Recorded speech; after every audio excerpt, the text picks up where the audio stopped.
الحمد للہ رب العالمین والعاقبۃ للمتقین والصلاة والسلام علی سید الانبیاء والمرسلین وعلی آلہ الطیبین الطاہرین وعلی آلہ واصحابہ اجمعین۔ بسم اللہ الرحمن الرحیم۔ حدثنا ابو الیمان قال اخبرنا شعیب قال حدثنا ابو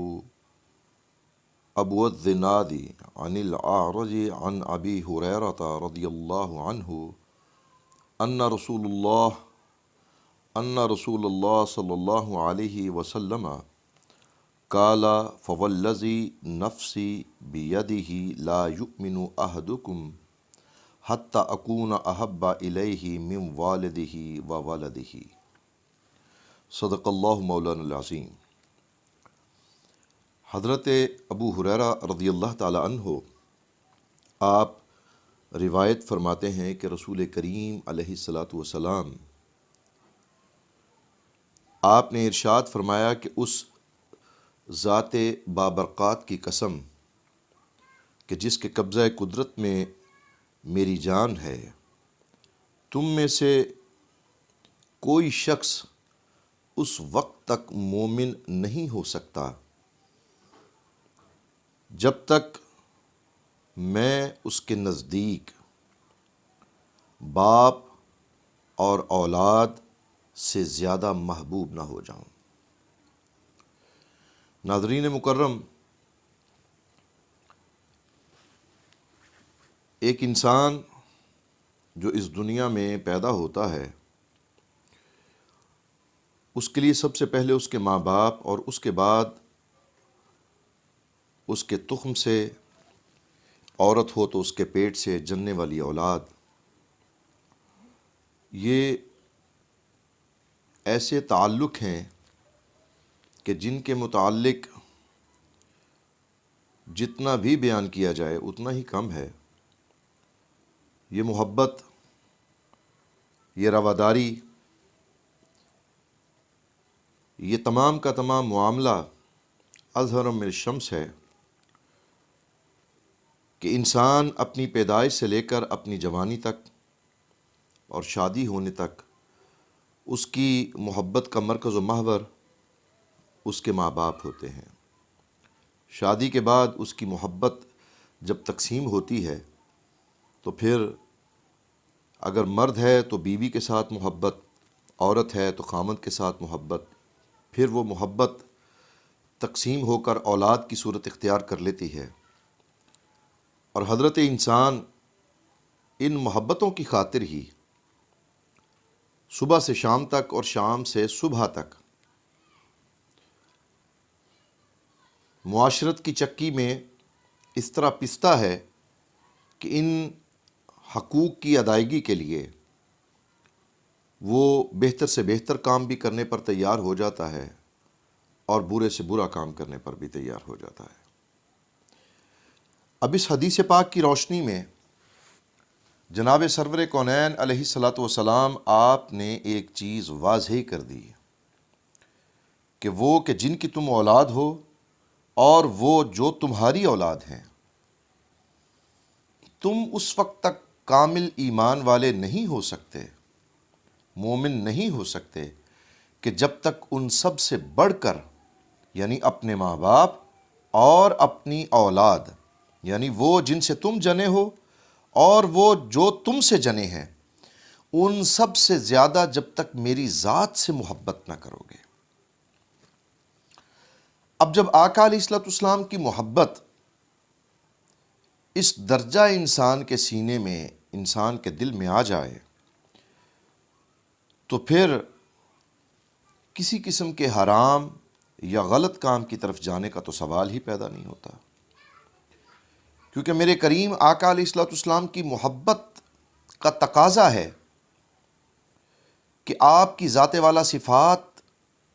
کو اپنی زندگی کے لیے سب سے بہترین نمونہ، آئیڈیل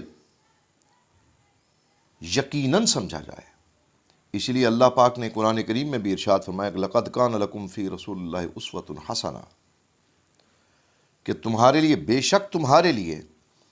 میرے نبی کی ذات سے بڑھ کر کوئی ہستی قابل تقلید نہیں ہو سکتی۔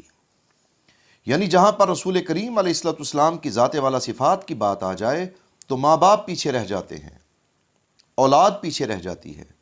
رشتہ داریاں پیچھے رہ جاتی ہیں، عزیز و اقربا پیچھے رہ جاتے ہیں، سب کچھ پیچھے۔ حتیٰ کہ قرآن کریم میں اللہ پاک نے ارشاد فرمایا کہ النبی اولا بالمؤمنین من انفسہم، کہ ماں باپ اور اولاد تو پھر دور کی بات ہے، حتیٰ کہ تمہاری جانوں سے بھی زیادہ تمہارے قریب اگر کوئی ہے تو وہ تمہارے رسول حضرت محمد مصطفیٰ صلی اللہ علیہ وآلہ وسلم کی ذات والا صفات ہے۔ اور صحابہ کبار رضوان اللہ اجمعین نے اس کا بین ثبوت دیا، اپنی ہر چیز کو سرکار علیہ الصلوۃ والسلام کی نالین مقدس پر قربان کر دیا، اپنے گھر بار کو چھوڑ دیا، اپنی اولاد کو چھوڑ دیا، اپنے والدین کو چھوڑ دیا۔ جو میرے آقا کریم علیہ الصلوۃ والسلام سے مخلص ہوا ان سب سے تعلق ہے، چاہے وہ کوئی اپنا ہے یا بیگانہ، وہ عربی ہے یا اجمی ہے، وہ سیاہ ہے یا سفید ہے، وہ موٹے ہونٹوں والا ہے یا کہ حسن و جمال کا پیکر ہے، بس قریب وہی ہے، پیارا وہی ہے کہ جس کا دل یاد مصطفیٰ صلی اللہ علیہ وآلہ وسلم کا بہترین نمونہ ہے۔ اب اندازہ کر لیجئے کہ ایک عربی کا شعر ہے کہ اللہ جمیل و یحب الجمال، اللہ خوبصورت ہے اور خوبصورتی کو پسند فرماتا ہے۔ بہت سارے لوگ جب ایسے اشعار کو سنتے ہیں تو ان کا ذہن کسی دنیاوی خوبصورتی کی طرف جاتا ہے، بہترین نقش و نگاری کی طرف جاتا ہے، سفید رنگت کی طرف جاتا ہے، سیاہ بالوں کی طرف جاتا ہے، لیکن حقیقتاً اللہ رب العزت کی نظر میں گورا بھی برابر ہے اور کالا بھی برابر ہے، عربی بھی برابر ہے، اجمی بھی برابر ہے۔ اس کی بارگاہ میں متقرب وہ ہے کہ جو زیادہ متقی اور پرہیزگار ہے۔ اب یہ دیکھیں کہ حضرت سیدنا بلال حبشی رضی اللہ تعالیٰ عنہ جب تک وہ غلام تھے کوئی پوچھتا ہی نہیں تھا، اور جو ہی میرے آقا کریم علیہ الصلوۃ والسلام کے اخلاق کریمانہ کا شکار ہو کر میرے آقا علیہ الصلوۃ والسلام کی نظر کریمانہ کے دائرہ میں آ کر دائرہ اسلام میں داخل ہوئے تو آج کائنات کا بچہ بچہ ان کے نام سے واقف ہے۔ ان کی سیاہ رنگت کی وجہ سے نہیں، ان کے حبشی ہونے کی وجہ سے نہیں، ان کے کسی اور کام کی وجہ سے نہیں، بلکہ اس نسبت کی وجہ سے کہ جو ان کے اور اللہ اور اس کے رسول صلی اللہ علیہ وسلم کے درمیان پیدا ہوئی۔ جب سرکار علیہ الصلوۃ والسلام کی غلامی میں آ گئے تو پھر سب سے بڑھ کے ہو گئے۔ وہاں پر ظاہری حسن کا کوئی معیار نہ رہا، وہاں پر اگر دیکھا جاتا ہے تو دل کے حسن کو دیکھا جاتا ہے، اور دل وہی سب سے زیادہ حسین ہے کہ جس دل میں جتنی اللہ رب العزت کے محبوب کی محبت ہے وہ دل اتنا ہی خوبصورت ہوتا چلا جاتا ہے۔ اللہ کا خوف اور سرکار کی محبت، یاد رکھیے کہ سرکار کی محبت کے بغیر تو اللہ کا خوف بھی دل میں نہیں آتا، کیونکہ ہم اللہ کو نہیں جانتے تھے۔ ہم نے اگر اللہ کو جانا ہے تو اس نسبت سے کہ قل هو اللہ احد، کہ آقا کریم علیہ الصلوۃ والسلام نے فرمایا کہ اللہ ایک ہے، وگرنہ ہم تو نہیں جانتے تھے، ہم میں سے کسی نے اللہ کو نہیں دیکھا۔ اور اللہ رب العزت نے بھی سورہ اخلاص کی یہ بات کر کے کہ کل، یہ خطاب رسالت ہے، رسالت کے ساتھ خطاب کیا اللہ نے، اپنی توحید کا اعلان بعد میں، خطاب رسالت پہلے ہے کہ اے محبوب آپ اپنی زبان اطہر کے ساتھ یہ فرمان جاری کر دیجئے، آپ کہہ دیجئے کہ اللہ ایک ہے۔ اللہ تو ایک ہے، 1,24,000 پیغمبر نہ بھی کہیں تو اللہ ایک ہے، لیکن اللہ رب العزت نے اپنے محبوب کریم علیہ الصلوۃ والسلام سے فرمایا کہ محبوب آپ کہہ دیجئے۔ اس کی وجہ کہ دنیا پر یہ عیاں ہو جائے کہ تم نے اگر مانا ہے، خدا کو اگر مانا ہے تو نسبت مصطفیٰ صلی اللہ علیہ وآلہ وسلم کی وجہ سے مانا ہے، تعلق مصطفیٰ کی وجہ سے مانا ہے، میرے محبوب کریم علیہ السلام کی زبان اطہر سے نکلے ہوئے فرمان کے صدقے میں مانا ہے۔ اور جس طرح اللہ نے اپنی الوہیت کا بیان اپنے محبوب کے بغیر تم تک نہیں پہنچایا، اپنے محبوب بندوں کے بغیر، اپنے انبیاء کے بغیر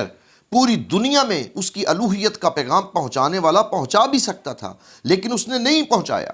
اپنے محبوبوں کو، اپنے انبیاء کو، اپنے رسولوں کو اپنی الوہیت کے پیغام کا واسطہ بنایا، ذریعہ بنایا۔ تو فرما دیا کہ جیسے میرا یہ پیغام تم تک میرے محبوب بندوں کے بغیر نہیں پہنچا، اور بالخصوص مسلمانوں کو کہ جیسے تم تک میری الوہیت کا پیغام میرے محبوب حضرت محمد مصطفیٰ صلی اللہ علیہ وسلم کے بغیر نہیں پہنچا، ویسے تمہاری کوئی استدعا، تمہاری کوئی گزارش، تمہاری کوئی درخواست بغیر اس وسیلہ کو اختیار کیے کہ جو میرے محبوب علیہ السلام کی صورت میں ہے، وہ میری بارگاہ تک نہیں آ سکتا۔ یعنی کہ تم اتنی محبت کرو میرے محبوب کے ساتھ، جیسا کہ اللہ نے اپنے متعلق بھی ارشاد فرمایا کہ نحن اقرب علیہ من حبل الورید،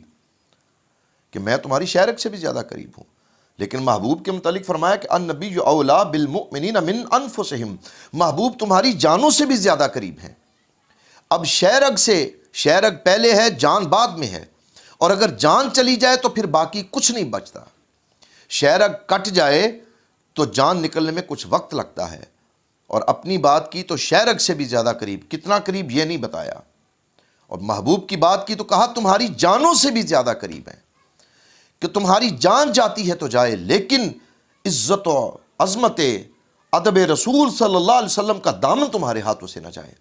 نسبت مصطفیٰ علیہ السلام کا دامن تمہارے ہاتھوں سے نہ جائے۔ اور یہ حدیث پاک ہمیں اسی طرف لے کے جانا چاہتی ہے کہ یاد رکھو کہ تمہارے محور و مرکز دو محور ہوتے ہیں تمہاری زندگی میں، ایک وہ تمہارے ماں باپ جن سے تم پیدا ہوئے، اور ایک وہ جو تم سے پیدا ہوئے تمہاری اولاد کی صورت میں، اور تمہاری پوری معاشرتی زندگی انہی کے ارد گرد گھومتی ہے، چاہے وہ ماں کے رشتہ دار ہوں، چاہے باپ کے رشتہ دار ہوں، پھر وہ چاہے آپ بیٹے اپنے بیاہ لیں تو آگے ان سے رشتہ داریاں، آپ بیٹیاں بیاہ لیں تو آگے ان کی رشتہ داریاں۔ فرمایا کہ جن سے تمہاری ابتدا ہوتی ہے ہر چیز کی، میرا محبوب جب تک تمہیں ان تمام چیزوں سے زیادہ اور بڑھ کر محبوب نہ ہو جائے تب تک تمہارا ایمان مکمل نہیں ہو سکتا۔ اور صحابہ کبار رضوان اللہ اجمعین نے اپنی زندگیاں میرے آقا کریم علیہ السلام پر قربان کر کے بتا دیا، انہوں نے ثابت کر دیا کہ مال کیا چیز ہے، اولاد کیا چیز ہے، والدین کیا چیز ہیں، دنیا داری کیا چیز ہے، جائیداد کیا چیز ہے، حتیٰ کہ ہماری جان بھی جاتی ہے تو جائے، لیکن میرے آقا کریم علیہ السلام کی محبت کا دامن، آپ کی عزت کا دامن، آپ کی عصمت کا دامن، آپ کی طہارت کا دامن، آپ کے تعلق کا دامن، آپ کی شریعت کا دامن، آپ کی محبت کا دامن ہاتھوں سے نہ جائے۔ اللہ رب العزت ہمیں اپنی جانوں سے بڑھ کر آقا کریم علیہ السلام سے محبت کرنے کی توفیق عطا فرمائے، اور اللہ اپنے حبیب لبیب علیہ السلام کا صدقہ ہمارے سینوں کو کشتہ عشق مصطفیٰ صلی اللہ علیہ وسلم کی صورت بنا دے، ہمارے سینوں کو سرکار کا مدینہ بنا دے، اور ہم سب کو زندگی میں اور قبر میں آقا علیہ السلام کی زیارت نصیب فرمائے، اور حشر میں آقا علیہ السلام کی شفاعت کبریٰ نصیب فرمائے۔ وآخر دعوانا ان الحمد للہ رب العالمین۔